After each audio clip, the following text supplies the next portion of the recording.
And we are live. Are we though? We are. We are.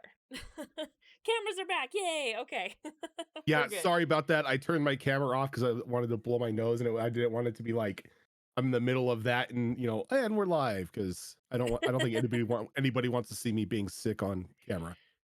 Yeah, no, that's fair. But the beauty of us switching to Discord, yeah, popped back into the spot you were supposed to be in, so love it. Welcome, guys, to episode 11 of Behold's Lore. I am your hostess, Zoro from E3, and I am here with my lore masters, Rhojin Quest and HB Fox. And then a little bit later, for the second half of the show, we will have Seeva with us to talk about her characters from across different campaigns and one-shots. But our topic today is going to be about Odag. And without it being too spoilery, because for those of you who don't know, Odag is the continent that our Destiny Forge Campaign 3 is on. And it's kind of a spooky winter. I almost said Wonderland, but it's not a Wonderland because I said spooky first. So Depends on your perspective. Depends that's on the true. type of person you are. Necromancer, I it's a mean, paradise. if you're a member of the Addams family, it's just a Tuesday. No, that's Wednesday. That's very true. Ah. No, Or because it's not a Wednesday. We don't have shows on Wednesday because Wednesdays are cursed. Oh, I see where you going with your joke, and I see where you going with your joke. I like Wednesday. So we're gonna talk about it again. We're only like 7 episodes in roughly of campaign 3 of Destiny Forge, so of course we don't want to go too spoilery, but there's still a lot that we can reveal as far as like the continent, because we've kind of revealed it a little bit before, both on and off stream. So we'll see how far we can push that envelope as far as information goes. So first things first, because it's really interesting and it's always really fun. Tell me the creative process creating this continent, Rhojin. The continent itself, I wanted to have it a bit smaller than what we had for Talandro. That was multiple continents just thrown together. It was a huge multi-island, multi-continent map. I wanted to shrink it down this time. That way it felt a little more close, a little more homey, and give a bit of a feeling that there isn't a lot of places for you to run.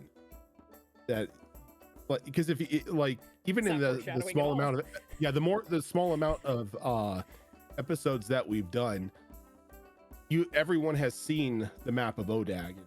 The what is it? 1, 2, 3, 4, 5 main villages, cities outside of the wall, with Hampstead itself being completely closed off. Nobody knows what's going on, so people only have the 4 cities. And with the start of the winter season coming in, the only way to safely travel without risking the cold and the storms, or random attacks by creatures of the night, is by train.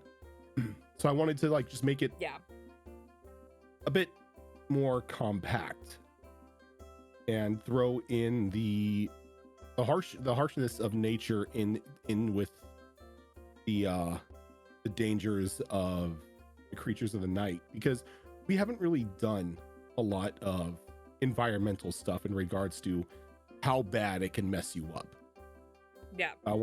So it's like, everyone hates the cold, so especially when it's just like, oh, it's negative 300 Celsius in the middle of a blizzard, make a camp. And yet the 2 Canadians in our group are just like, this is our backyard, whatever. Well, I even had to reference the 2 Canadians in our group, because I'm like, when is it extremely deadly for anybody to be outside for more than 5 minutes? Because I'm in California. All I know is fire. And you know what? Just out of curiosity, what are the deadliest times to go out in winter in Canada, where you're from, at least, Fox? I would suggest not being outside for too long when it's below negative 50 Celsius. You can be outside, but you don't want to be outside too long. or at least not without proper gear. That's true. And that's for my region. It differs depending on where you are. I mean, from the pictures that you have shown us on Discord, as well as Seeva and Raven, it's a lot of snow. It's a lot of snow. It's like where we get snow here, it's like a nice balance. Sometimes we'll have some bad winters where there's a lot of snow, but I'm okay not having your snow. Well, the thing with the snow is that once winter hits and those temperatures hit, the snow is not going to go away. So it could snow, an inch one day, and 2 weeks later, that same inch of snow is still going to be there because it never got warm enough for it to melt. And then it's going to dump another few inches on top of that. It just keeps piling up and piling up. Then by the time when spring rolls around and it starts to melt a little bit, all that snow on the bottom just turns to like 3 inches of ice. Oh, and that's Odag. Yeah. Go ahead. Sorry, I had to clear my throat there. I will say, so far you guys have experienced, no pun intended, only the tip of the iceberg of the dangers that are out there. Oh, I imagine. Yeah. You haven't got into hailstorms or anything yet. Yeah.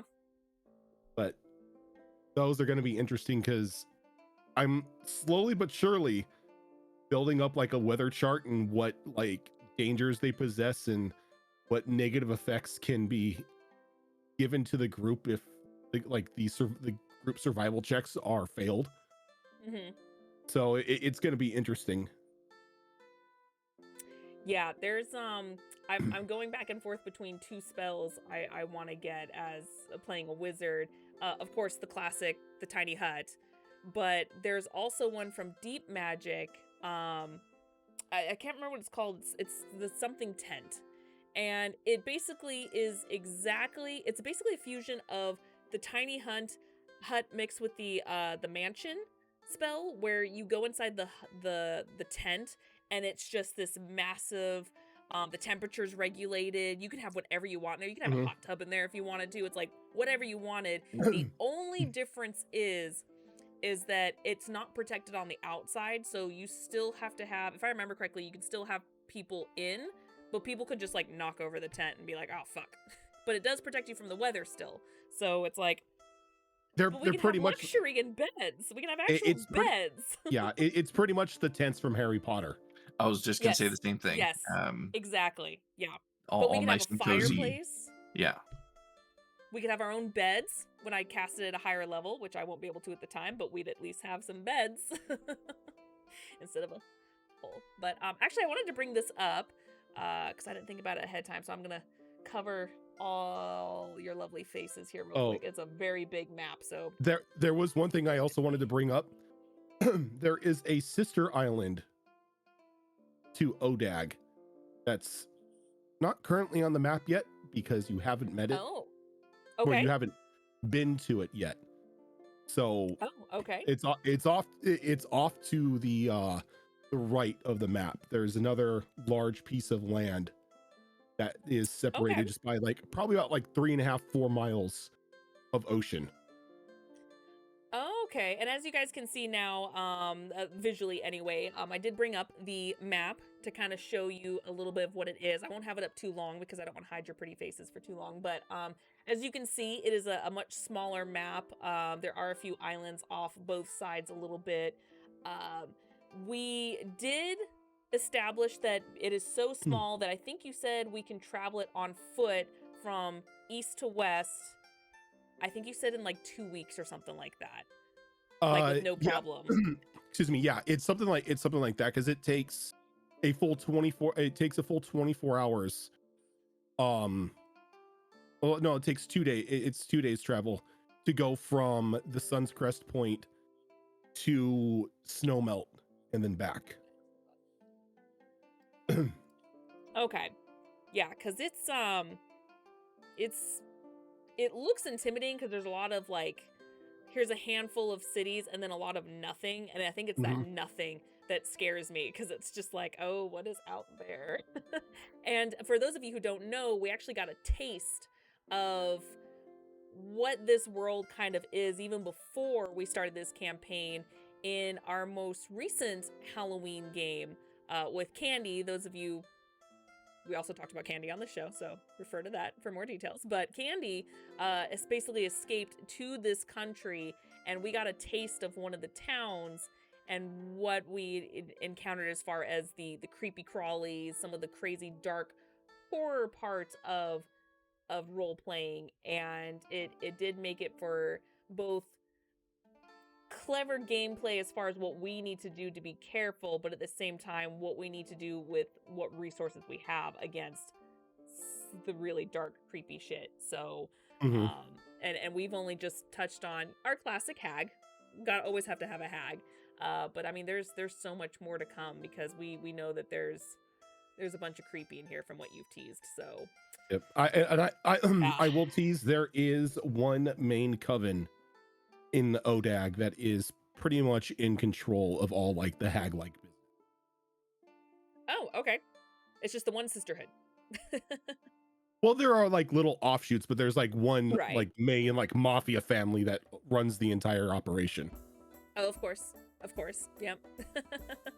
And we've actually no, I don't think we've discussed it before, but the big hook, I guess, for this entire continent is Morning Glory. And I'm going to have Rhojin elaborate on this a little bit more, but for those of you who don't know, Morning Glory is basically the capital, if you prefer, the capital of this continent, where this is where the church has the control. This is where the influence of magic is very taboo and restrictive unless you have holy magic and working for the church. So there's a lot of it's the way it's painted, and again I'll have Rhojin elaborate. The way it's painted is you pretty much don't want to go there unless you're like a hardcore believer into the church. And from what I've learned so far from our crew, everyone except maybe one person is very much like, nah, I don't want to go there. Nope. Fuck that place. So Rhojin, please Yeah. elaborate on the capital, the Morning So- Glory as it's called. Morning Glory, in and of itself, in the most simplest of viewings, is the only established like bastion of civilization on Odag, or that's what everybody behind the wall feels like. It's completely self-sustainable. They have their own farmlands, they have their own resources that they can harvest. The city expands for pretty much the entirety of that length of the wall. I know like where it shows the little symbols as Morning Glory, that city spreads that entire area.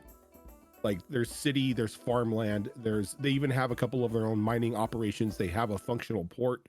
There's a wall. They created a border. Yep, the Sun's essentially. Crest. Yeah.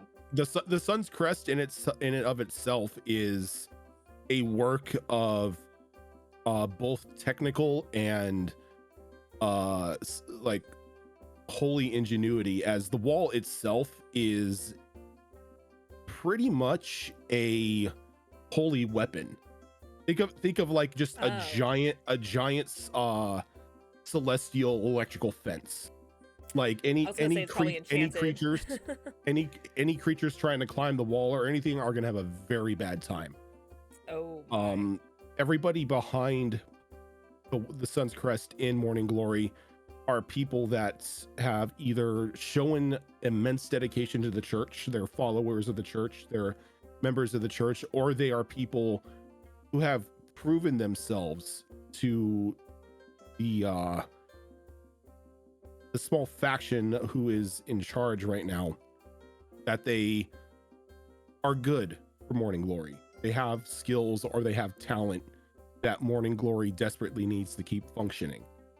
So anybody behind that wall is not lazy. They're not a slouch. They're there to do their part for the greater good.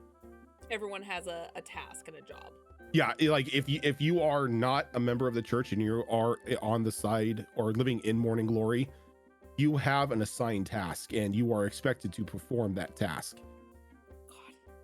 Yeah, yeah, it's like the entirety of the city is just one functioning unit.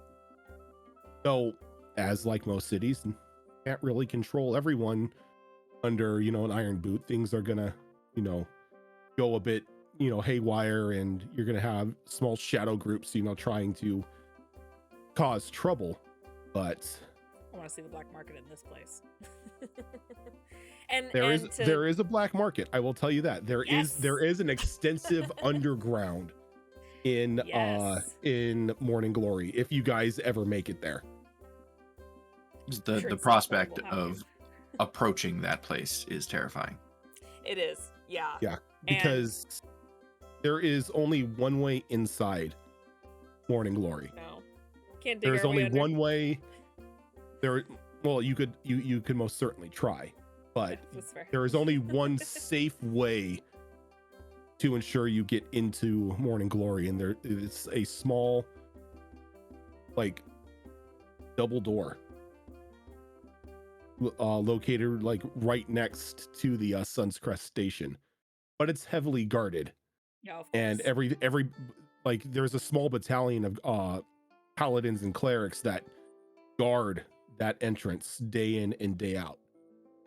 So trying to get in guns blazing is not going to work.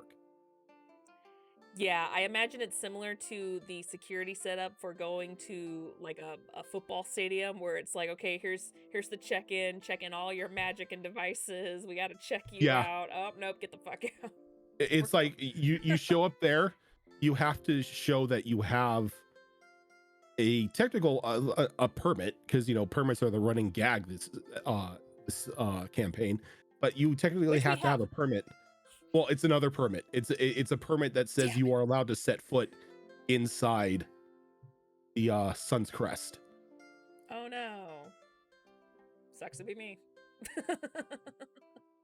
And for those of you who, because I forgot to mention it earlier, the church is very, very devout and heavily influenced by Lathander, the Dawn Father. So it's the Sun Bro, as we've been calling him off stream.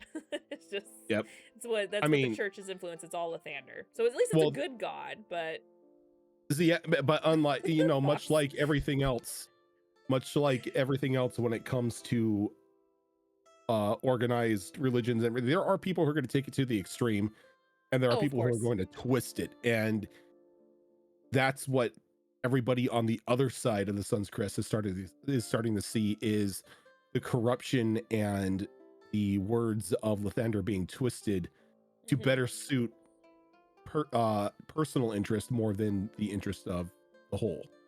Yeah. And we got a taste of that from the Halloween one shot as well, where Mhm. things were way too extreme. Not just Fox's character, who I just want to say you were extreme at first. You were definitely devout, and then once things started to unravel as far as like the corruption within the church, you were like, wait a minute, I don't want to be a sheeple. What's happening here? So it was like a taste of what was to come. So and just like not getting into it, of course, but just like even modern day religion, it's like that with a lot of people where there's either corruption or words are twisted, and it's just kind of an interesting take on that with D&D politics and religion to see what they can do, because they can involve creatures and nightmares in this one. That'll be interesting. Yeah, this is corruption with magic. Yeah. Which they will, I'm sure, will exploit and twist and all that fun stuff. Don't worry, you guys are going to start seeing a lot of interesting homebrew creatures start popping up. Oh, now good. that you know everyone's cut their teeth and they've got, you know, they know a little bit of what to expect out in the world. Yeah. And it's again, it's kind of a horror-esque themed campaign this time around, and even if they were creatures we've seen before, those who you know are bored and fish through the D&D monster manual, because we can, it's always face value. It's like, okay, I see this creature, but what did Rhojin do to it? How many guns did Rhojin give it? Yeah, so it's always like, okay, this is a wraith, but what does it do? This is a wraith, but why does it have a breath weapon? Yeah, so always with face value, but even with the mutations or even just made up horror creatures will be fun. So with that being said, are any of these creatures going to be somewhat influenced by like movies, like horror films or books or anything like that at Oh all, yeah. inspiration Oh wise? yeah. Like the homebrew stuff is going to be heavily influenced by um sort of like cryptid legends and just local legends, you know, back in the day of creatures that would just skulk around at the dead of night, and twist them and give them a bit more of a D&D feeling to it. Not One of the um, creatures that are going to be making an appearance, because we put work into it, is the community monster. Yes. Those little mind controlling flowers are in the world. Yeah. Oh no. And we did specify too that these flowers adapt to their environment. So this will Mhm. be a winter surviving type flower. So we'll see what this entails. not that I want to add to this pool of horrible things that we're likely to encounter, but there's a place up here in Canada called the Headless Forest. Worth a read if you want some inspiration. I have heard of that. Okay, I'm going to Yeah. check that out. I've heard of that. And we've already got a little taste too, because my first thought, and I don't know if it's because we already faced it or not, but one of the creepy crawlies in woods was wendigos. And we've already kind Mhm. of encountered that in Candy, but that's always my go-to for the creepy things in woods. If it's not Slender Man, it's wendigos. um which is also just creepy. Wendigos So with guns. yeah, always with guns. This is definitely I, don't I wanna say present to you it's the Wendiglock. oh god, no. First thought, everyone's like, "Is that mean a Wendigo warlock?" No, No. or yes. You Yes, and their decide. packed weapon is a gun. Yep. Yep. Son of a bitch. Um, but yeah, it'll be interesting to see what else you come up with, because it's going to be terrifying. And actually, just for fun, because I saw the process, a lot of us off stream saw the process. So, why don't you give us a little taste of what the process was when you were drawing up this map? MS Paint. It was glorious. Oh no, it was not glorious. I I'm would I think it thankful. was glorious. Look I'm what came out of extremely it. thankful for HB Fox, because that MS Paint monstrosity that I gave to him was just, it was a thing. But it was gotta perfect have that. because it gave me every bit of information that I needed to know in order to Mhm. translate it to the map. Yeah, Yeah. it was a thing. I mean, you had little marks like, okay, here's where the cities are, here's a wall, here's the little dots for the train, and then you had like a red mark at the top for like the bleeding chasm, and you were Volcanoes, just yeah. like, there. And then Fox, doing his magic, because he is super talented, created this masterpiece. Yeah, I mean, I think Yeah. people severely underestimate the power of MS Paint sketches. You Yeah. know, it gets general shapes, concepts, and ideas across to whoever needs them. And I mean, it produced the map that we see now. So, The same process was done from last campaign as well. yep. So don't underestimate And MS Paint. It's all we had at the time. and I mean, Dang. every time I make an alteration to a map, or keep notes of things that will be going in the next revision of a map, I do it in MS Paint. It's just all shitty MS Paint art so that I have that information there when I go to do those revisions. And same thing when I make a map for my own games and stuff that I run. Like all the maps and stuff that I produced for Sonata and all that, I drew Just them gonna in say. MS Paint first just to get the ideas down, and then you can refine them later. I was just gonna say, do you do that for Sonata? And just answer that. So yeah, it'll be. And we haven't seen a map of Sonata, I don't think, because I think you said it wasn't finished. Yeah, I have it as a work in progress at the moment. I was going to finish it if you guys chose to do the other The option lore. for Sonata 3, the Right. one that took place in the city, but because we went with the out of the city option, the map wasn't going to really come up at any point in that. So I just kind of put it on the back burner. And then when and if it becomes a campaign, we'll see the full map and it'll be prepped by then. So, yeah. So, yeah. Fox, I know you said that you had some questions you wanted to ask us well about Odag. If you want to go ahead and ask Rhojin now about that. I do. I even wrote them down like a responsible person. Hey! So going back to the cities in Odag, we know that each walled city kind of has its own like Hunters Guild branch within, and that they sometimes venture beyond the walls for their duties, whether it's hunts or quests or looking for missing people, whatever it happens to be. But are the Hunters Guild branches like real world police districts where they have like a jurisdiction that ends within a certain proximity of the city, or does a hunter in one city have just as much authority in a different city? They have authority in other cities, but it's more like an unspoken rule and more of a means of respect between the guilds, that if you are in another guild city, that you go and you announce yourself. Makes sense. So, let them know that you're here, that you're, if any help needs, they need help with anything, to let you know, or if you're hunting something down, to let them know. A hunter's power extends beyond throughout everything up to the sun's crest, though internally the guilds tend to try not to step on each other's toes. If another hunter is simply just traveling to another city, they're kind of expected not to get too involved, but they can if it's deemed necessary.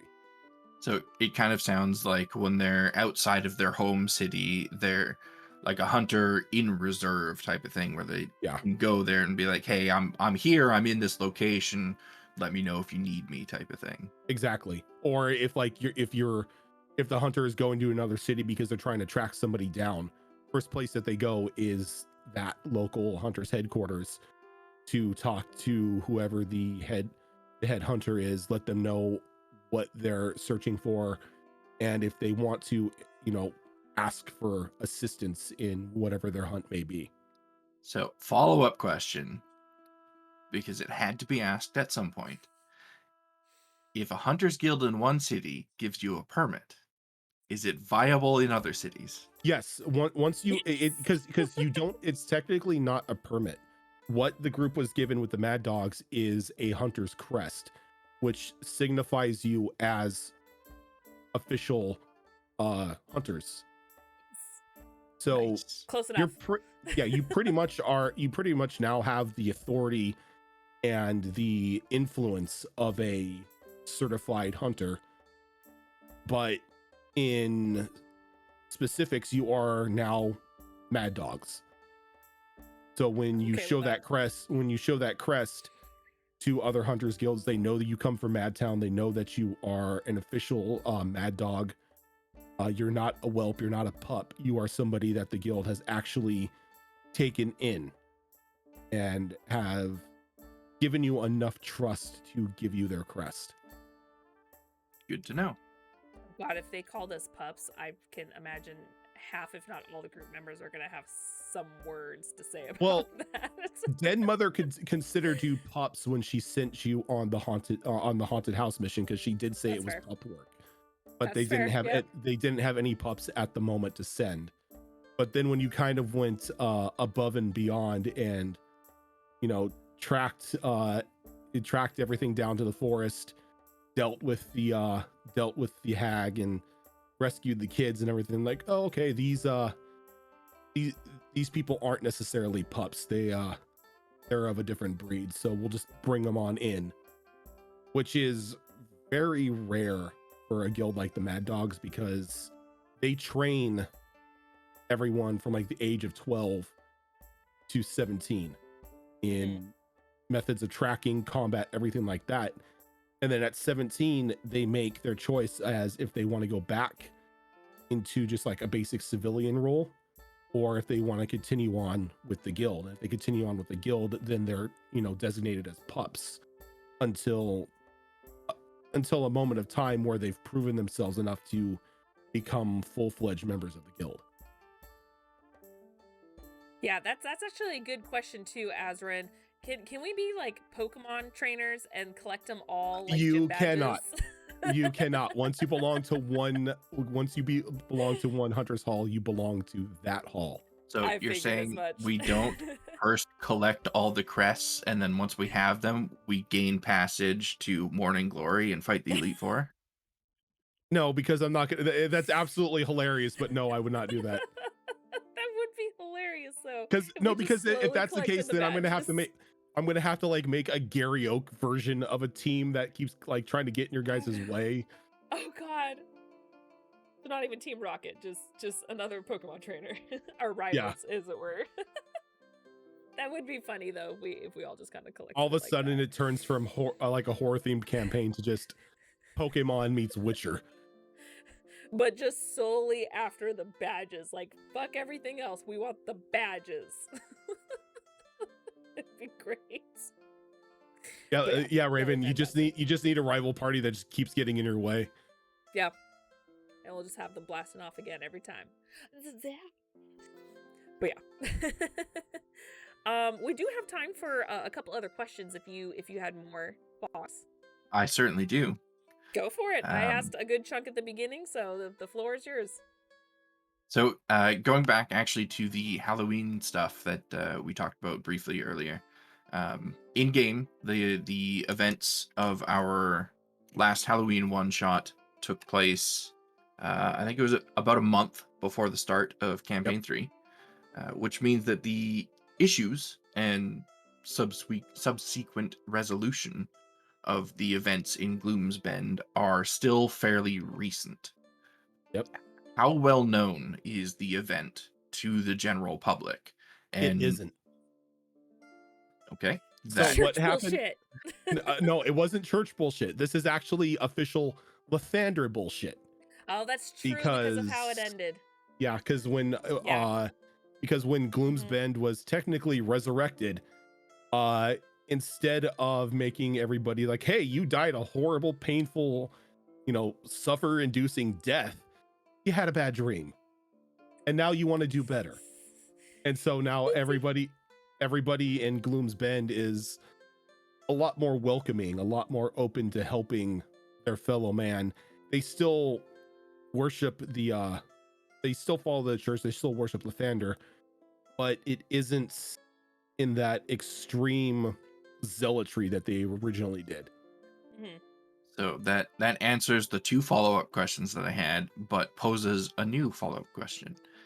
Is the church in Morning Glory aware that Lathander kind of interjected himself in this event? They're not. The official report that was given to them was that the team that was sent in there to deal with Candy in the situation was successful on all fronts, and there was no need for any sort of purge to happen.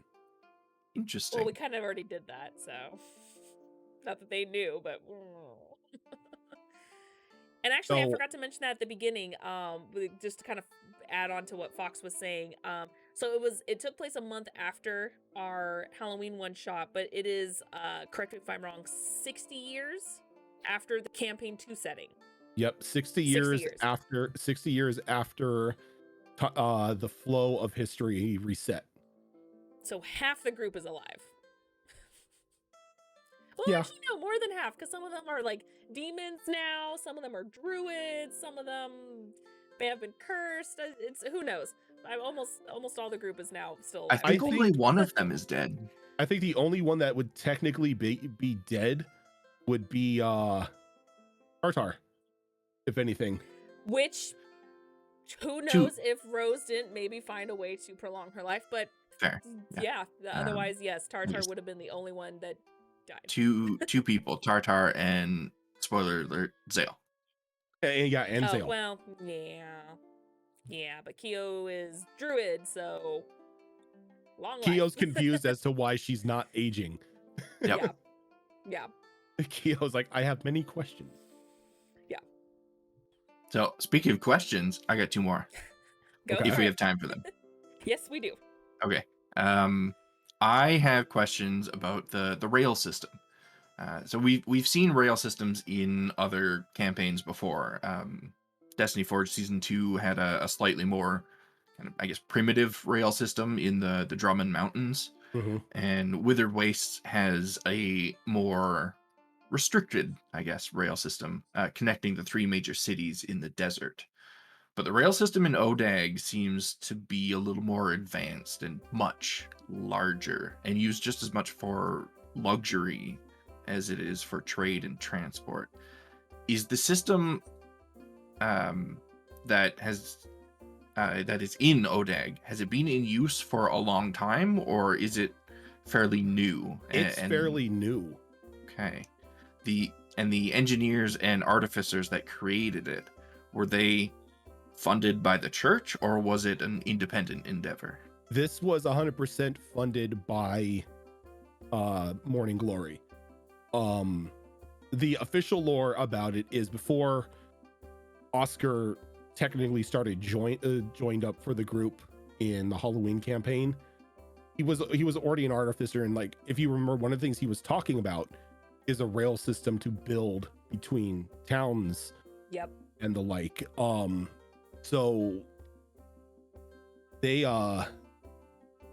finally got into it once the Artificers College had been brought into circulation. And taking from Oscar's idea, they rather quickly, which has brought up some cause for concern as to how fast they got this rail system installed and operational. But nobody dare question the church. Got it set up within probably about a good 3-month time period. Nice. The final pieces itself only recently came into effect, maybe about halfway through that month's time after the events in Gloom's Bend. So this rail system is like brand new. That's why everything seems to be at peak operational capacity. It doesn't seem to be hindered by the snow in any sort of fashion. The trains and the tracks itself are marvels of like artificer technology infused with the sanctioned magic from the Mages Guild. The tracks cannot be covered, they can't be wet. They're Makes sense. in and of itself nigh indestructible. That being said, things can break them, but those who have tried so far have recently failed. Though, as you have seen the train cars, that's a different story. Right. And it's kind of funny too when you think about it, because unless it's artificers that are the what's it called, the conductors, the engineer, The engineers, yeah. the engineer they give to drive the train. I don't know trains very well, that's why it's like unless it's an artificer, someone that had maybe 2 or 3 weeks of training, maybe even less than that, is functioning this brand new machinery, and that's unsettling. They are not Now. artificers who are controlling them. Oh These no. are people who have been given the task to operate the trains going back and forth between the cities. Thankfully for them, though, crash course. Thankfully for them, the artificers made it idiot proof. It is a very simple process on how to operate these trains. Press this button to go, pull this lever to stop. You know, say green and red button. Yeah, pretty much green and red button. Lever. Yeah, it's kind of akin to like what the modern day rail systems for like the above ground like cars that run across the freeways, the trolleys in California, where it's a couple levers and stuff like that. So no concerns of anybody jumping the tracks. And so is it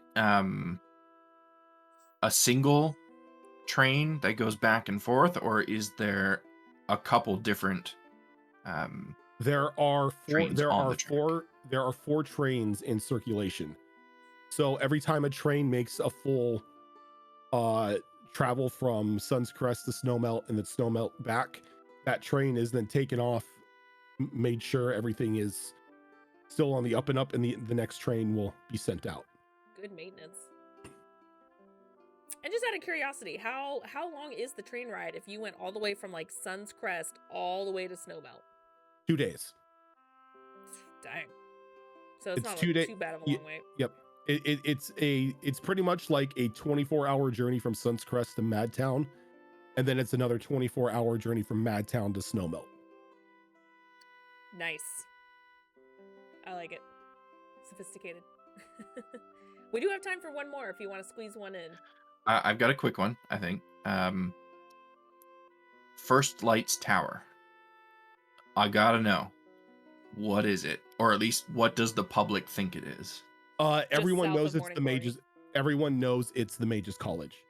It is where all the certified / trusted mages go when it's discovered that they are magically talented. Think of a less friendlier version of Hogwarts.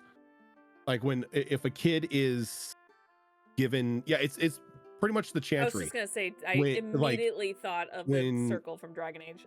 A child shows some form of magical control or magical talent, they are taken to the First Lights Tower to be trained in the responsible ways of magic. That way there's no outside influence, like, hey kid, you want to try some blood magic? But blood magic's so fun. So, Kimmick, we're going to go ahead and start planning our heist on the Mage Tower. I was just thinking that. I was like, dude, yeah, we need to go. We need to go. I mean, check some shit out. That's where all the forbidden items are kept. And hopefully by the time they reach that, we're a couple levels higher, and I've got some shit where I'm just like, let's do this, man. And I just command my Goliath to go, because Kemek that and is the Mia relationship we have. Kemek and Mia just Ocean's 11ing the Mage's Tower. It's going to happen at some point. Yes. I think, like, we're still, like, learning to become friends and trust each other and everything, but I think we've already hit that point early on in the story where I'm just like, I think we can do this. We could totally do this. You won't backstab me, right? All right, let's do this. We've got that shared connection over the whole magic thing. Team pedestrian. It's just, we got to do it. It's in our future. Yep. Whether we want to or not, we have to. So, we're doing it. They're like, should we do this? It's a bad idea. We're doing this.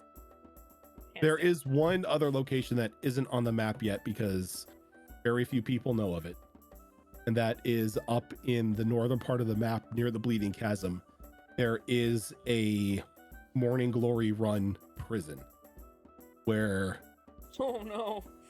all like the big time offenders are kept. It's like their version of it's Azkaban / Arkham Asylum. It's like, this is like, if you are somebody they don't think that they can reform, you're sent there and you're pretty much never heard from again.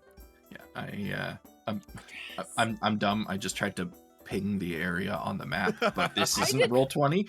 Oh my god, I did the same thing when I was at a point. I'm like, nothing's happening. Shit. We talked about it briefly in the last session.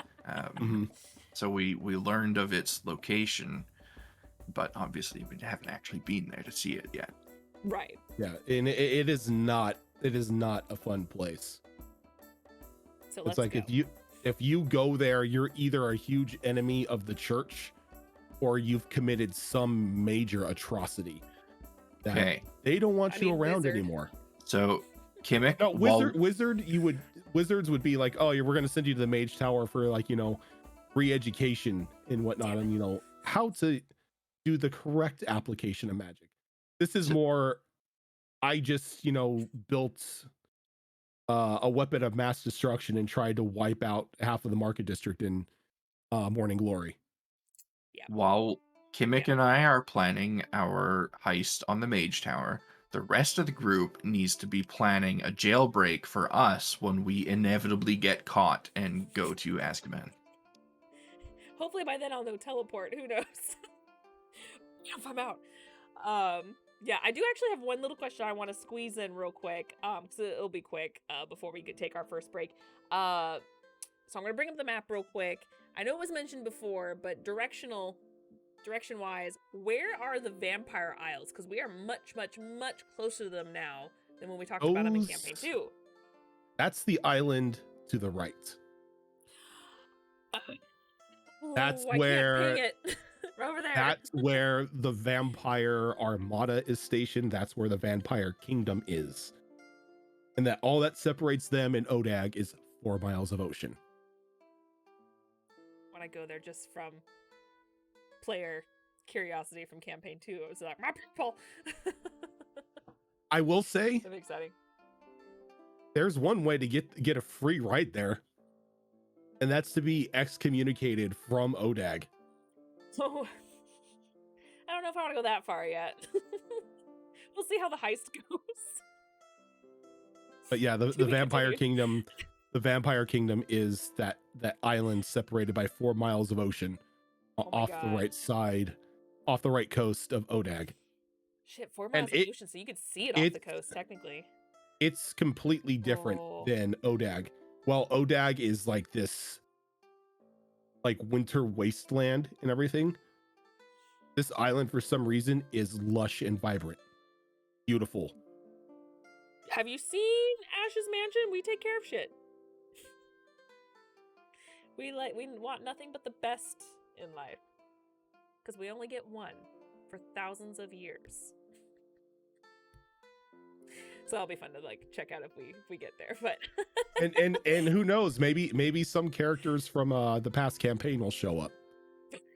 Which is I need to talk to you about because it's part of my epilogue and we haven't officially said epilogue stuff yet, so I need to like message you off to the side when it's time. But yeah, so that is it on Odag for now. I'm sure we'll have much more to discover in game. And maybe bring up the topic at a later time once we've discovered more. So everyone sit back while we take a very brief break. We are going to bring Seeva on and ask her questions. So if anyone has any questions, we will be answering them in live chat. Otherwise, the three of us will be asking her some questions about her different characters. So sit back, refresh your drinks, and we'll be back in just a few minutes.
And we are back. I think I need to sit down just a little bit more. My apologies.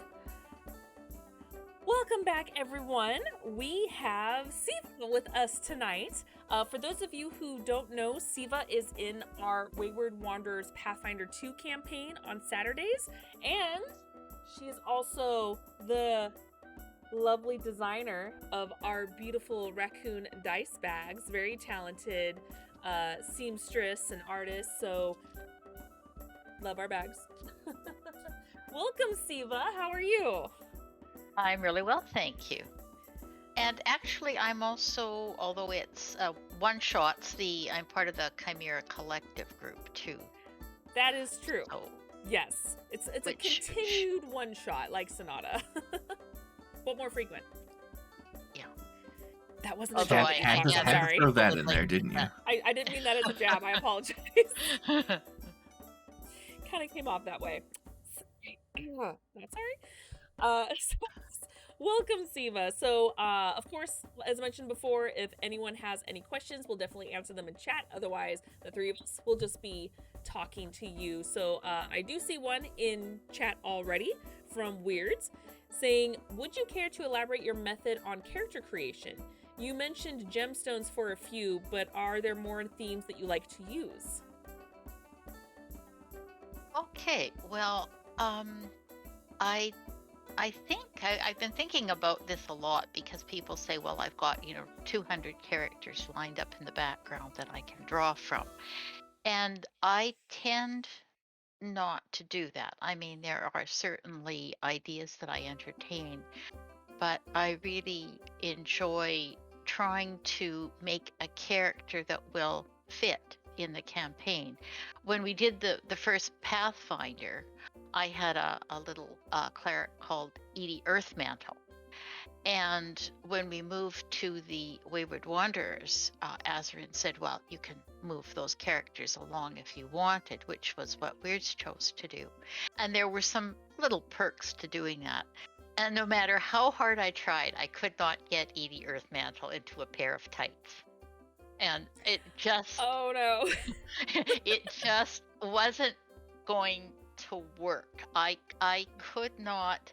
I really wanted her to be a performer, but I didn't want her to be the dwarf that gets shot out of the cannon either. Too on the nose.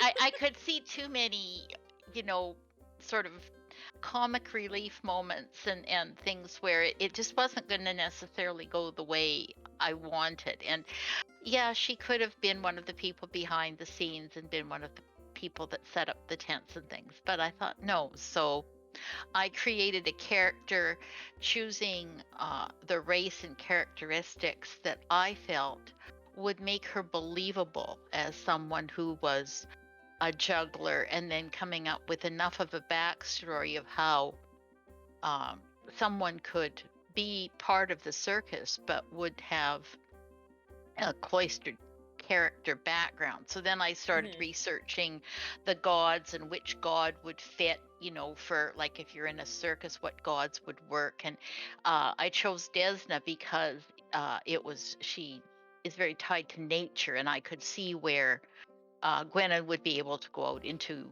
nature and commune with the god and do things that would be workable. And then her father was an elf who had been a cleric and met her mother, who was human, and her mother was a trapeze artist, and so on and so forth. So I created kind of a story that I felt was workable. And that's kind of what I do for all of my characters. So I find like sometimes it's very challenging with Rhojin, where he'll say, okay, well, create a character, but you can't talk to anybody else in the campaign. because I'm always trying to kind of Secrets. fit, and although I guess, Raven has often said to me, you could have 6 bards, it would all be good. You'd survive. It sounds Um, like him, yeah. And I know he thinks I overthink everything anyway, but I tend to try to also want, to fit with the group. I must admit, if I had my druthers, I would always play like a melee, a tank type of character. Mhm. I like those. So the fact that I have this, I'm surrounded here by druids and clerics, except for Crystal down in the corner there. Um, I can't tell you is have a class type at all. is a bit of a departure, and I don't think it's a type. I think it's sort of what has worked out. And I was on a bit of a streak where I also wanted to explore clerics, and in Pathfinder particularly, the first one was a war priest. So Gwenin is a cloistered cleric, so they're quite different, and uh, you know, different spells, different ways of playing. I loved the character Amber for the Halloween one shot, and I would Mhm. have loved to have seen that go longer because I was really getting into that, and I was totally loving the way she was interacting with H.B. Fox's cleric and the Yeah. differences in the two clerics. I found Yep. that was really interesting. To me, and how they could be so different, and he was doing things that were much different than what I was doing. Mhm.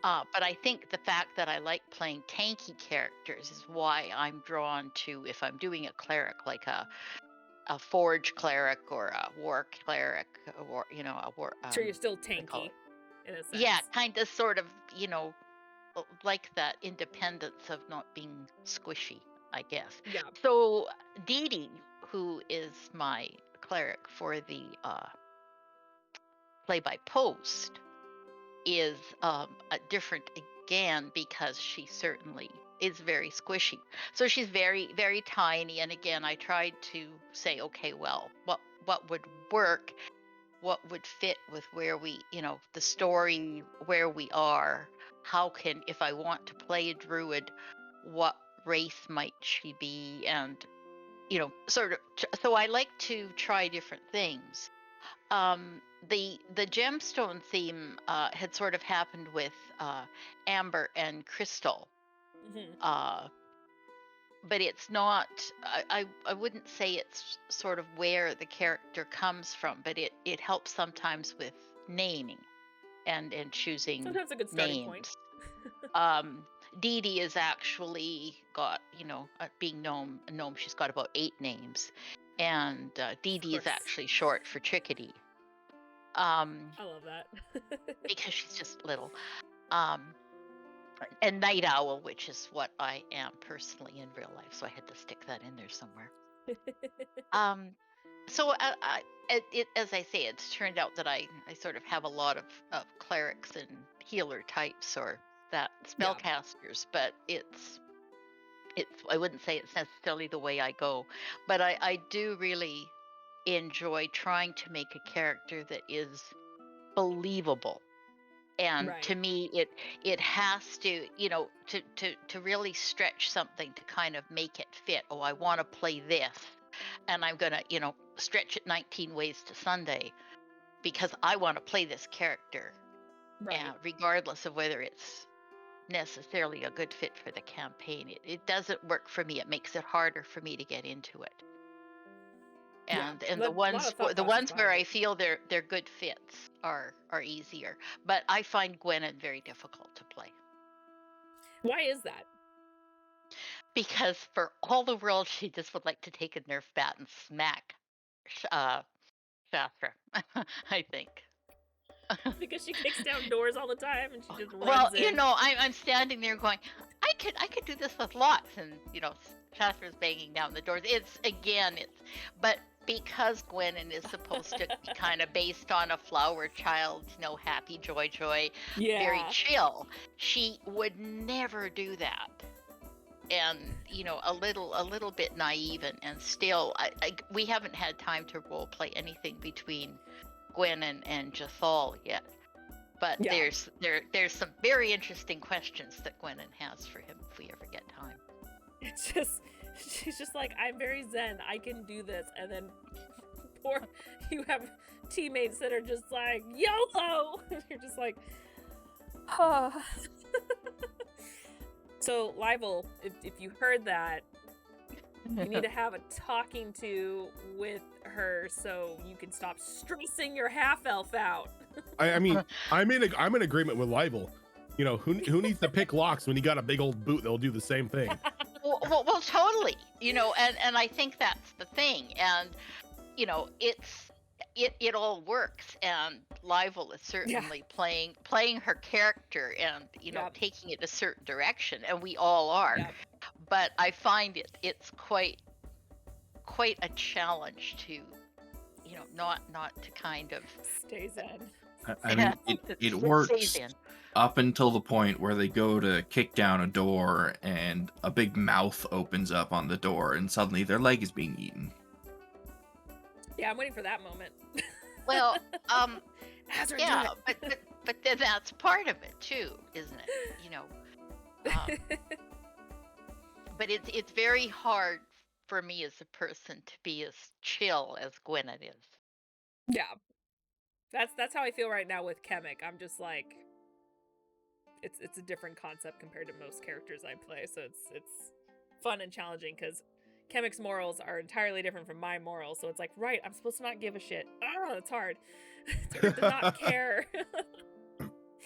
Now, speaking of caring, the majority of the classes you pick are essentially healer types because it's either druids or clerics for the most part. What is it about those classes that kind of draw you to them? Is it because you like more of like the support or healing aspect of it, or the versatility that they have? Like, what draws you to those classes? Okay, well that would be part of. Oh my gosh, we've got a party of 6, and 3 of them over. We've got a barbarian and a monk and a warrior. Well, I guess maybe being a gunslinger here wouldn't be the best choice. So you're a slot filler. It's more that I like. I guess just me being me, I like to see a bit of a balance. So. Right. I would go with that, but again, given the chance, it will be a tanky cleric as opposed to a cloistered type cleric. Which and is fun. The druid, I think, you start to see the versatility of druids, and as I went back through some of the campaigns, I realized that some of the characters that I thought, wow, that's an amazing character, were druids, and I hadn't really realized they were druids. Druids are amazing. Druids are broken. Yeah, I love druids. I had a friend playing a druid in a live campaign, and it was sort of like, oh, is there anything like this druid just can't do? It was sort of amazing. So I really wanted to explore that more. Yeah, that's one of the things I liked about in Sonata 3 being a cleric, or not cleric, a druid. It was more of an in-your-face druid. So just like with clerics, druids can be beefy and in your face depending on how you want to play them. It's just the clerics are more like very obvious. War cleric, here you go. You're beefy already right there in the name. So yeah, the nice thing about the druid is they can be a completely different thing day to day, depending on what they prepare. Yeah, exactly. Well, this one, I think, because of the nature of the campaign we're doing, there's lots of. I mean, you can type pages if your fingers don't give out. So you can put a lot in there. And maybe nobody will read it, but that's beside the point. But you can really develop your character. And so I'm having a lot of fun with a druid that sort of has a backstory of being a plant taxonomist biologist and has been sent out to collect these plants, and because why would a druid leave a druid grove? Again, I need a reason. I mean, she's a gnome, yeah, she's impulsive, but I just can't believe that one day she would just sort of pack up and go, oh, I'm going adventuring now. That doesn't work for me. to me, there's got to be a reason, a motivation. So I really Right. strong on finding motivations, I think, for characters. So, Yeah. you know, Now, what was your inspiration kind of going out in a different direction now, creating Crystal as a gunslinger? Because I can tell you have a lot of fun with that character. I don't know if it's just me or what, but I feel like you just have a lot of fun with that character in particular. yeah, I just totally love that character. She's my favorite, actually. I can tell. Okay. Um, Yeah. the voice, I think, is what's so fun, and the whole persona. Again, Yes. a very different persona, but a lot of fun to play. I know why people that are actors, they often say it's much more fun to play the villain, and I think it's because there's a richer background there, Hmm. and there's a lot of things you can draw on. Um, so the crystal inspiration was more of an I got there first, because sort of as soon as Kiera Phoenix announced the campaign, I kind of jumped in and I did I'm going to play a gunslinger, That's totally, yeah, be, that's how you do it. before anybody else had a chance to say I'm going to play a gunslinger. Because So when it doesn't have to be secret, you're just like dibs. that was kind of part of it, and to me, with the steampunk, I find very interesting. My husband is extremely interested in steampunk and has a lot of steampunk art and has done different gaming that is very steampunk as well. So I've Ooh. seen a lot of the artwork, the genre. We've watched a lot of steampunk movies and things as well. So Gorgeous. to me, the gunslinger this is my chance to do this and to make this character. Yeah, when you hear steampunk, that's kind of the first instinct, because that was my first instinct. I was like, gunslinger, and I'm like, there's probably going to be a lot of gunslingers, which is fine, but I'm kind of like you. I like being somewhat of a slot filler, where I'm like, okay, I know there doesn't have to be balance, but my OCD tells me there needs to be balance. So I'm like, all right, let's do it this way. How So do the you fact that you're a play it? gunslinger is great. How do you play in my games now when I tell you guys aren't allowed to communicate with one another what your classes are?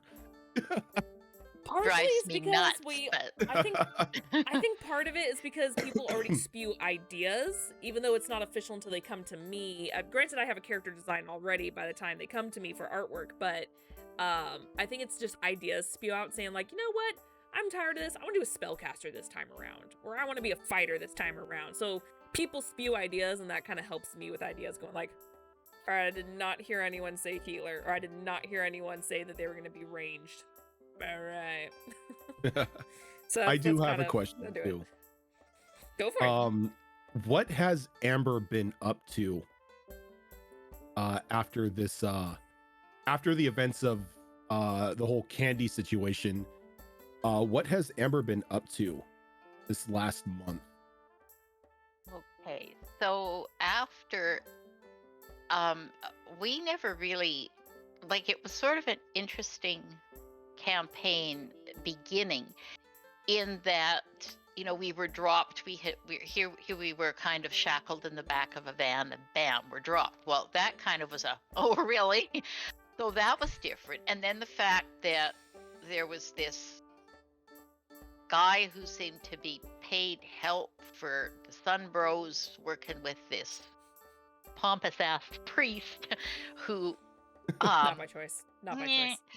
So it was a very interesting setting to start with, and Amber went into that whole thing with a very large chip on her shoulder, but also street smart enough to realize she needed maybe not to off the other cleric right off the get-go.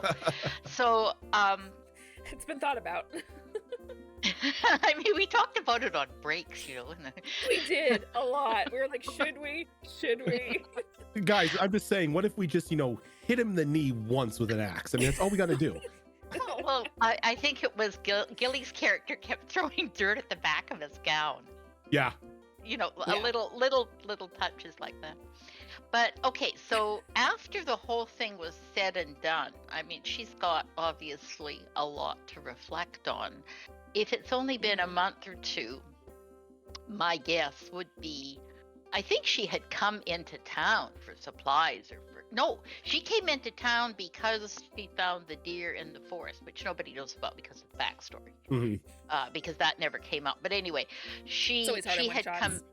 she had come in because she had concerns that there was a problem. So finding herself shackled in the back of a wagon was really not the outcome she had expected. Then once it was resolved, I think she would have then gone back to the keep where she lives, which is not far from From Gloom's Bend. Gloom's Bend. Bend, yeah. Oh, okay. Yeah. Okay, so she would have there should be a tiny dot on the map where there's a keep where she and a group of dwarves have kind of a keep, and they have an inn, and there's a whole backstory there. So I think she would have gone back there. Oh, there's the map. Yeah.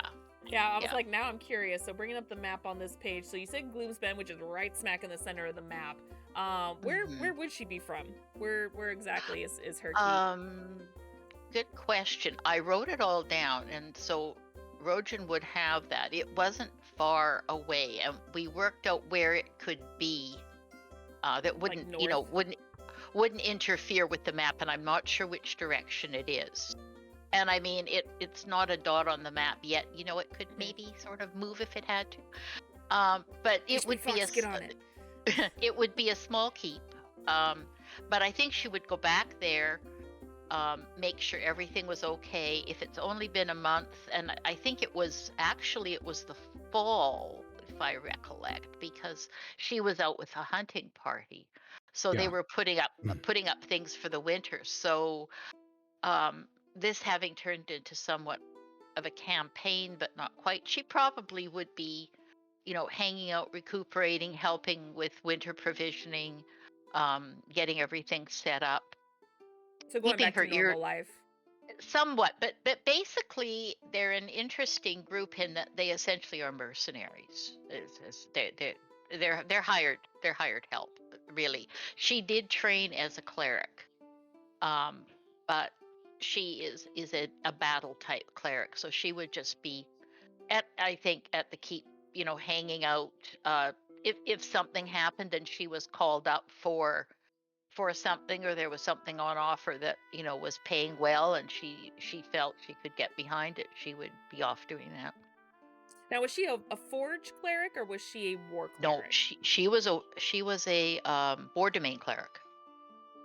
Oh, I okay. actually have a cleric called Seeva Fyreblood, who was in Ravenslark's campaign that wasn't broadcast, that HB Fox consulted with him because Raven came up with one of the world dragons in that campaign, and we were on a different continent. And we're just sort of hanging there. We're hunting for an archmage at the moment, which isn't going so well. But so that was the one that was the forge cleric. And that's where the forge cleric came from. And Amber is actually the war domain cleric. And then Stormy, I know she was a beefy cleric, but was she a cleric that, because I know Rhojin made up a good chunk of our characters, like homebrew ones. Was yours one of the homebrew ones as well? Yes, she's a joy domain. She's a joy domain, and she wears a little raccoon pendant, and and she was a beefy cleric as well, if I remember correctly. Yeah, she wasn't a cloistered cleric. Yeah, I think she's in chainmail, something like that, or half plate. I think we drew her in chainmail, and then we ended up realizing she was going to be in half plate. But the aesthetic of how she looks is more important than the armor to me. Yeah. And I love her shield. I do too. And I'm not saying that because I drew it. There was a really awesome design you had for it, and I was like, oh my god, this is gonna be fun as like a shield. Well, It to would be me, great. somewhere along the line, I've got to work with Azarin's character, and we have to put a mechanism in the shield in the holder for it, so that the shield that can spin, right? Yes. Because of Yep. all the pointy parts on it, so it Yep. needs to spin on the handle. So it basically becomes a saw blade. Mm. I love it. I love that idea. Azarin's Oh. rubbing his hands together in chat, maybe. Yeah, he's plotting, I'm sure. Because that's right, because I think he was an artificer in that one as well. Mm. So that's right. He's an artificer a lot in a lot of one-shots. I love it. That's because Artificer's great. Yeah. Artificer's I a agree. great class. I agree. I have yet to play one, but the closest I got to it was an alchemist in Pathfinder, but I know that's a subclass in D&D. Did you guys have any other questions? Yes, actually. Go. Less about your characters and more about you as a player. You had already mentioned the game with Raven, where you guys had unleashed a very angry world dragon upon us. Wasn't our fault. It's entirely Seriously? Raven's fault. Famous Entirely last words, Raven's right? fault. So we know you have some experience playing beyond what we've seen on this channel. So when, and I guess how, did you first kind of dip your toes into the tabletop world? Hey, actually, my husband and I were we've been discussing this over the past couple days and trying to nail down dates. And the best we could do was that we know that we have one of the copies, the original box for the Keep on the Borderlands campaign that Gary Gygax published. And that apparently was published in 1979. Whoa. We think that we're trying to figure out dates as to when we played it. And we can remember where we were living. We can remember all the people at the table. And actually, my parents had brought the game back from, they visited my cousin in Ontario.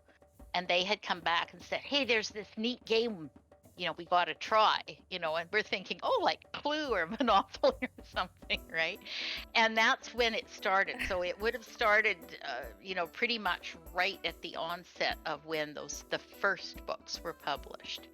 Oh, And wow. we did some campaigns then, and over the years, off and on, some things. And then when Raven was a much smaller Raven, sort of a Ravenette or whatever,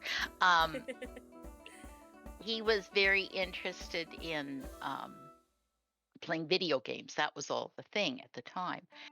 And, computers were still fairly new. A lot of parents wouldn't even let their kids touch a computer. So basically, we thought, okay, this potentially is okay. But we thought it would be really good if he was going to delve into that, if we knew what he was delving into. So the next thing I know, we're all playing EverQuest in 1999. Oh my gosh. So you guys are like Original edition. Wow. And we played that for years. Then we played World of Warcraft. A whole bunch of other different games, video games, off to the side. So most of us are always playing at least one game of some sort. So it goes back a long way. But the tabletop, for some reason, for a lot of reasons, is sometimes not as easy to get going, especially if you have small children and other commitments, and you can't play certain times and everything. So the video games kind of took over quite a bit. And then as we've had more time, we had started this really nice live campaign, and then COVID hit, and we took it onto Roll20 and did that for a while. But there you go. it it was tricky just because of the what some people had for electronic resources that were available to them. Makes sense. And you know, I've certainly always enjoyed listening to the tidbits that Raven would share with me about the campaign that you guys have going on. Mhm. but we painted like my husband can remember painting all the lead figures for campaigns and Oh my modifying them for gosh. different people and everything. And we had a table at one point, a collapsible table that he and a friend had built that was a 4-foot by 8-foot table, all marked off in 1-inch squares, so we could have a whole group Nice. of people playing. We need to get your husband on here and do a one-shot or something with us. I feel like we need the whole Raven family on here now just, and play. You guys are OG, it sounds like. Well, How come he hasn't been on here? actually, his interest is more designing games. He's actually working Oh. on like building a video game, and that's what he's Oh, doing wow. in his spare time. So does he, with that being said, does he like to be the dungeon master a lot then? Because he gets to create worlds and creatures or anything like that? Not really. No. He's just very much into computer art and graphics and design, Oh, and okay. he's teaching himself like the programming he needs, and he knows which engines to use, Mhm. and modifying art and building wireframes and all that. Oh, That's wow. uh, Dang. that's where his interest is. I'm He was jealous a of your welder household. machinist, so he's got that kind of engineering. Engineer at Oh, heart. yeah. Yep. Yeah, Mhm. yeah, Yep. and he's done all sorts of neat things like that. So Oh, that's such a creative family that you guys have in your household. I'm so jealous. My parents are like, "What's a D&D? Mhm. What's a Lord of the Rings?" And I'm like, I am Yeah, the sheep. I'm right there with you. Mine barely know how to use their cell phones, so like, Yeah, same. I'm jealous. I'm jealous. My mom intentionally breaks the game. So she's Shadow Fox. Yeah. Like Shadow Fox is she'll always just trying to like break. she'll just like completely sidestep encounters and whatnot using like stuff that she has. She's like, oh, there are things trying to attack me. I'm just gonna get on my flying carpet and fly away. Oh, And then if cop anything out. try, yeah, she does like everything just to like break it. So Loophole she's the slut. one that in a D&D game has a fly speed and is just always in the air. Pretty much. Oh God. Terrible. This he is plays. terrible. I mean, this is She hasn't played like with us since second edition. Oh, Mainly wow. because just because she's got other stuff that she does, but Mhm. it's not really like she gets headaches and whatnot now, so it's just like it's not something you can do, sit there for like 4 hours at a time and play. Right. well. The trouble Yeah. is, there's a point where adulting really gets in the way Yeah, of Yeah. everything. Yeah. she still she like when I was younger and everything, she would still listen to like the group and everything play and laugh at us at all the like stupid Aw. stuff everyone was doing. Yeah. But see, I think that's so inspiring too, Seeva, when you say that, because that's something I would love to do with my daughter, and as she's growing up, is to be like, okay, yeah, here's technology, which is of course going to get so advanced as she's growing up compared to what I grew up with, and yet I still want to be like, okay, power of imagination is amazing. Let's sit down and play this game, and hopefully she takes an interest, because it's just so much fun. It's on par with like family night with game nights, but with D&D. And it's fun because there's really no rules. You get to create your character and do stuff, and it's just really fun that not only were you guys essentially the OGs doing that at the very beginning, but got Raven involved, and you guys kind of took it even further, because I mean, for Pete's sake, look at these gorgeous dice bags. You are dice goblins now. I love it. So it's that is fantastic. That is amazing. So I'm actually really excited to learn that about you. So thank you for sharing that with us. And then we have one final question. Who's your second favorite character? Aside from Crystal. whether it's a character we know or don't know. Actually, at this point, I think it would be, and a part of the problem is that I haven't played some of them enough. Like I think Stormy could be a lot of fun, and I think I love her Yeah. interactions with Gillitam, but we haven't played her that much. The same with Amber. I think she's got a lot of potential. So at this, but where we're going with that, it's hard to say. But I think probably right now Amber and Dee Dee would be tied. I'm having a lot of fun with because we can do the character development. And again, if that's what Right. really you like, as I say, Gwennon is lovely, but she's very challenging for me. I can't get into her skin. I thought I would, but I can't get into her skin the same way I can with some of the others. That does bring up a question Yeah. that I have. Once the little murder hobos in campaign 3 get up close enough to her level, would you consider being a guest on the show to reprise your role as Amber? Oh, I'm there with bells on. Right on. Absolutely. Yes, because we've talked before, and I know we've said it in the past on our other shows as well, and we've done it once already so far on the Mass Effect one, is that we would love to have guests on there. Obviously, we can't do guests guests every other month or anything like that, but to have an opportunity to have a guest come in would be fantastic. So yeah, that would be great, because we were what, level 10? 12. We were 12. Okay, You yeah. were 12, yeah. Because To right now, bring you in would be great.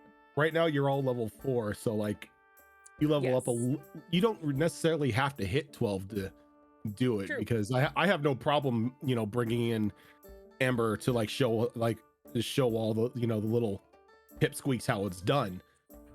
Yeah. But it would most definitely be a blast to have Amber and have a couple of the other characters make guest appearances for little campaigns and missions that they've got to take care of. Yeah, because Talon's character, he was above your guys' level much, but he was above your guys' level. He just rolled shit for his HP, so I was just like, I was like, it's sad when your Wizzy character essentially is ever so slightly less HP than you. That's not good. People lining up in chat here to guest on the Mass Effect game. Everyone's like, ah! It would definitely be fun. It would definitely have to find a clever way to bring them in, as well as, and I'm sure this would be for any campaign we run, not just Mass Effect, where probably have a little bit of a one-on-one, like, hey, here's your character, this is what's going on, because your character definitely would be a returning character for that campaign. But if it was some random person, like Talon's character coming in who wasn't originally part of the world, it's like, okay, how would you make sense without it completely derailing the story and still have it make sense? Because for it to be just a random, like, oh, side story, I mean, it's not bad. Side stories are fun, but it'd be nice to have it make sense. That's just me. That's just my opinion. But you'd be a returning character, and that would be a ton of fun. So yeah, that would be fantastic. So definitely want to talk about that in the future when it's time, whether we reach that level or even before then. Show us up, which would be terrifying. Well, and it depends. I mean, if you're happen to be going past the keep sometime, you could always drop in for a couple brew and the famous deer stew. I have ideas brewing now. It would be extra interesting because your character experienced all the stuff in Gloom's Bend, which, I mean, the rest of this continent thinks didn't happen. So that would be interesting interaction there. Yeah. That'll be, and especially since you're right next to it too. So it's like, we don't know what happened. Everyone's just living their life. So that'll be a really fun experience when we cross that path. So thank you so much for joining us, Seeva. This was a lot of fun. So thank you very much for being a guest on this episode of Behold Lore. My pleasure. It was really fun to be asked and to be here, and it was a very fast 3/4 of an hour. It Yeah. does. It really does. And it's like I push the envelope a little bit. I try to get done at 7 and it never does because it's just so much fun talking to people. It's not an hour and a half is not enough for hour 45. So yeah, but that's why we want to continue, even if the show takes a momentary break until we can build up some more stuff to talk about. Always want to keep talking to everyone so we can kind of rotate everyone in. So thank you again so much for showing up on our show. We pitched a couple ideas of what we want to talk about for next month, but it's still in the works. So as per usual, keep an eye on our Discord and our socials for what the topic may be, as well as a guest. We are not the only show on this channel. I'm going to type and talk at the same time. We have several shows on this channel where Monday we have our Mass Effect Horizons campaign, and where I DM the Mimsy 6 through space. And then we have the Destiny Forge, as we talked about this whole episode, campaign 3 with Rhojin taking over Odag. Then we have our 2 alternating Saturday shows. We have Wayward Wanderers that the lovely Seeva is in. That is a Pathfinder 2 Extinction Curse campaign that's all circus themed. And then we have the alternating Saturday show called Withered Waste, which is a post-apocalyptic style game. Feels very Fallout-ish, with Rhojin getting us through that. And then we have, of course, this show, which is the first Saturday of every month. Tune in very soon for us to come up with the next topic and guest. And then special announcement, starting next Friday for possibly 2 episodes. It's going to be a fairly short one this time around. We are bringing back our 3rd installment of the Chimera Collective called Tomb of the Cursed. It is Valentine's Day themed. However, if you've seen the first 2, it is not going to be nice. It's very steampunk horror-esque. That is what the first 2 have been, and that theme has not changed. And to clarify, because I said that fast, horror, not horror. I know it's Valentine's Day It's a theme, very still different horror. campaign, that one. Very different. That's Mass Effect. That's fair. Yeah. So that is starting next Friday with Kiara Phoenix running us through. She thinks it's going to be 1 or 2 sessions depending on what we do. Unless it's like last time where we were so clever it extended an extra episode. So we'll see what happens. So until then, we will see you guys next time. And you guys have a great rest of your week. Bye, guys.